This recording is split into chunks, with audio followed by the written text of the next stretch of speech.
नमस्कार फ्रेंड्स। तो आज हम हिस्ट्री की अगली क्लास में करने वाले हैं 1935 के अधिनियम से संबंधित वन लाइनर प्रश्न। तो ये टॉपिक भी परीक्षा की दृष्टि से काफ़ी इम्पोर्टेंट है। इससे भी कई बार क्वेश्चन पूछे जाने की संभावना रहती है। तो आइए इससे संबंधित प्रश्नों को सॉल्व कर लेते हैं। पहला क्वेश्चन है कि 1935 का अधिनियम कब पारित हुआ। तो 1935 का अधिनियम पारित होने का जो समय है 1935 में ही पारित हुआ, इसलिए इसका नाम रखा गया 1935 का अधिनियम। नेक्स्ट क्वेश्चन है कि ज़्यादा इंपॉर्टेंट क्वेश्चन ये है कि 1935 का अधिनियम कब लागू हुआ। तो 1935 का अधिनियम 1935 में पारित होता है और लागू होता है 1 अप्रैल 1937 को। नेक्स्ट आता है, इस अधिनियम का मुख्य उद्देश्य क्या था। तो 1935 के अधिनियम का उद्देश्य जो था कि भारत में प्रशासनिक सुधार करना। भारत में प्रशासनिक सुधारों को आगे बढ़ाते हुए इसमें व्यापक सुधार किए जाते हैं और यही वो अधिनियम होता है जिसमें भारतीय संविधान का एक तरह से आधार बनने का कार्य करता है। तो नेक्स्ट है कि इस अधिनियम को किसने पारित किया था। तो जो भी अधिनियम उस समय आज़ादी से पहले के आते थे तो वो सभी अधिनियम क्या है ब्रिटिश संसद द्वारा बनाए जाते थे और ब्रिटिश संसद के द्वारा पारित किए जाते थे। नेक्स्ट है कि क्या यह अधिनियम भारत के लिए संविधान का आधार बना। तो इसका आंसर होगा कि हाँ, यही वो अधिनियम था 1935 का अधिनियम जो भारतीय संविधान का आधार बना। इसी से में जितने प्रावधान किए गए, तो जो भारतीय संविधान निर्मित होता है तो इसी से अधिकांश प्रावधान जो है लिए गए हैं। नेक्स्ट क्वेश्चन है कि 1935 के अधिनियम में कितने भाग थे। तो 1935 के अधिनियम को जो बांटा गया था वो 11 भागों में विभाजित थे। कुल इसमें 11 भाग शामिल थे। नेक्स्ट है कि इस अधिनियम की कुल धाराएं कितनी थी। तो भाग 11 थे, जबकि कुल धाराओं की संख्या थी 321, 321 धाराएं, 11 भाग। नेक्स्ट आ जाता है, इसमें कितनी अनुसूचियां थी। इसमें अनुसूचियों की जो संख्या है, शेड्यूल्स हैं, वो हैं 10। तो 321 धाराएं हैं, 10 अनुसूचियां हैं और 11 भाग हैं। नेक्स्ट है कि क्या इस अधिनियम में संघीय व्यवस्था का प्रावधान था। तो बिल्कुल हाँ, सही है ये बात कि इस अधिनियम में ही भारत को क्या है संघीय व्यवस्था बनाने का प्रावधान किया गया था, जिसमें ये कहा गया था कि भारत एक क्या होगा, गणराज्य होगा, जिसमें संघ में समस्त कार्यपालिक शक्तियाँ जो है निहित होंगी। नेक्स्ट प्रश्न आता है कि संघीय सरकार में कौन कौन से क्षेत्र शामिल थे। तो संघीय सरकार के अंतर्गत प्रांत, रियासतें और केंद्र शासित क्षेत्र जो थे वो सभी मिलकर क्या है एक संघ सरकार का निर्माण करेंगे। नेक्स्ट आता है कि क्या रियासतें संघ में शामिल होने के लिए बाध्य थीं। तो इस अधिनियम में ऐसी बाध्यता नहीं की गई थी कि रियासतें संघ में शामिल ही होनी चाहिए। ये उनकी स्वेच्छा पर छोड़ दिया गया था कि कोई भी रियासत अपने स्वेच्छा से शामिल भी हो सकती है और नहीं भी शामिल हो सकती है। नेक्स्ट प्रश्न है कि क्या प्रांतीय स्वायत्तता दी गई थी। तो 1935 के अधिनियम में प्रांतीय स्वायत्तता का प्रावधान था। ये बात बिल्कुल सही है। नेक्स्ट आता है कि क्या केंद्र और प्रांतों के बीच शक्तियों का विभाजन किया गया था। तो 1935 के अधिनियम में जो शक्तियों का विभाजन किया गया था वो 3 सूचियों में किया गया था। एक संघ सूची, एक राज्य सूची और एक समवर्ती सूची। जो बाद में भारतीय संविधान जब निर्मित होता है उसमें भी इन शक्तियों का विभाजन इसी तरह से किया गया है। तो इसमें कितनी सूचियां थी, कुल 3 सूचियां थी। नेक्स्ट प्रश्न इसी संबंधित है कि 3 सूचियां कौन कौन सी थी। तो वो वही है संघ सूची, प्रांतीय सूची और समवर्ती सूची। संघ सूची जिसमें केंद्र सरकार के द्वारा कानून बनाए जाएंगे, प्रांतीय सूची जिसमें प्रांत सरकार कानून बनाएगी और समवर्ती सूची वो जिसमें केंद्र और राज्य दोनों कानून बना सकते हैं, लेकिन प्रभावी जो होगा वो केंद्र सरकार का होगा। नेक्स्ट प्रश्न है कि क्या यह अधिनियम द्वैध शासन को समाप्त करता था। तो हाँ, ये बात सही है। इसी अधिनियम के द्वारा 1935 के अधिनियम के द्वारा, जो कि पहले 1919 अधिनियम में द्वैध शासन प्रणाली को लागू किया गया था प्रांतों में, उसे समाप्त कर दिया गया।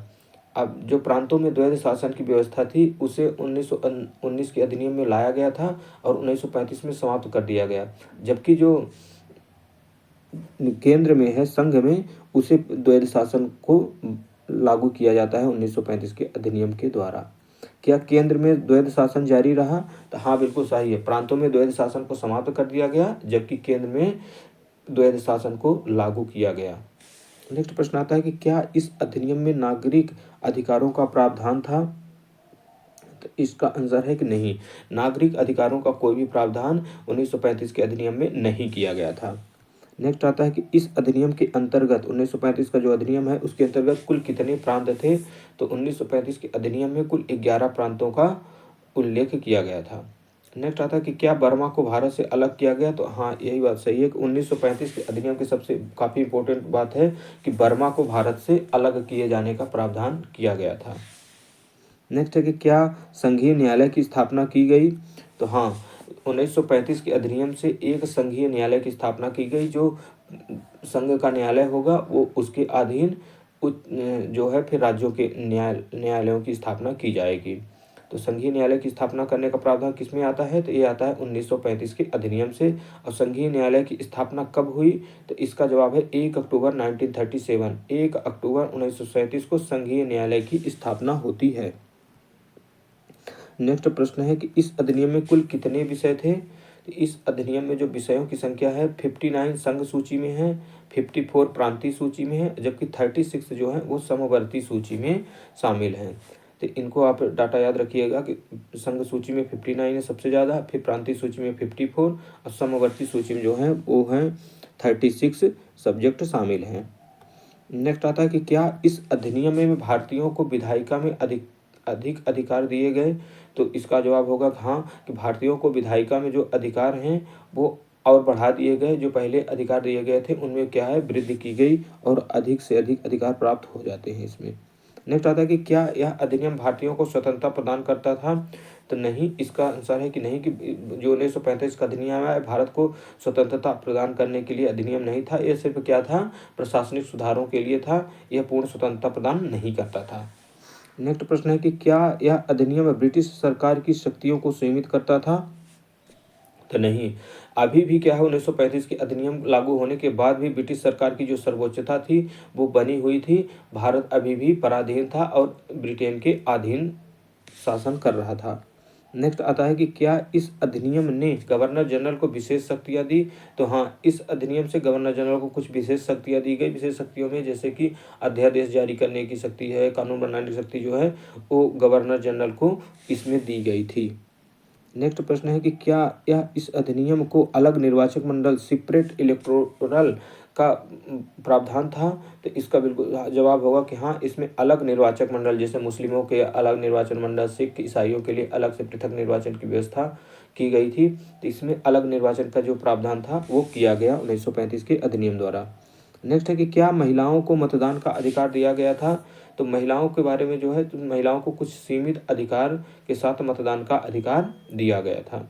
नेक्स्ट है कि क्या इस अधिनियम को भारतीय नेताओं ने स्वीकार किया, तो इसका आंसर है कि नहीं, 1935 के अधिनियम को भारतीय नेताओं ने इसे अस्वीकार कर दिया और नेहरू जी, गांधी जी जैसे लीडर्स ने इसमें अपनी प्रतिक्रियाएं दी और इसके भारतीय नेताओं ने इसे स्वीकार नहीं किया।